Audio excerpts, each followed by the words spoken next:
দাঁড়াও দাঁড়াও, তুমি যদি ভিডিও বানানো স্টাर्ट করে দিয়েছো এই ভিডিওটা নিশ্চয়ই দেখবে। स्टार्टिंग में ना लोग मुझे बोलते थे कैमरे लिए घूमता रहता है, क्या वीडियो बनाता रहता है, जब व्यूज नहीं आते थे ना स्टार्टिंग में। और अब उन्होंने ही भाई चैनल बना लिया, ब्लॉगिंग स्टार्ट कर दिया है और वो मेरे साथ में ब्लॉग बनाना चाहते हैं, मुझसे कांटेक्ट करने की कोशिश करते हैं। जो भी आसपास के पड़ोस के लोग थे ना सभी ने चैनल बना लिया, सबके घर में ब्लॉगिंग चैनल है।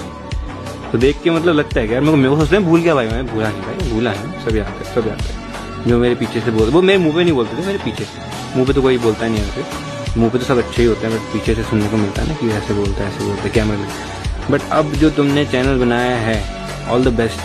তো ভাই তুমি যদি ভিডিও বানানো স্টার্ট করে দিয়েছো তোমাকে অনেক লোক অনেক কিছু বলবে যে ভিডিও বানিয়ে কি হবে, ভিডিও বানিয়ে কিচ্ছু হবে না। তুমি তাদের কথায় একদম ধ্যান দেবে না, তুমি তোমার নিজের ভিডিও বানিয়ে দেবে, কারণ এখানে সাপোর্ট করার লোক খুব কম আর মজা বানানোর লোক বেশি।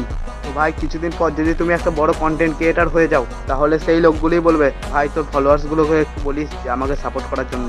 তো ভাই এই কথাটা যদি একটু ভালো লেগে থাকে একটা ফলো করে দেবে।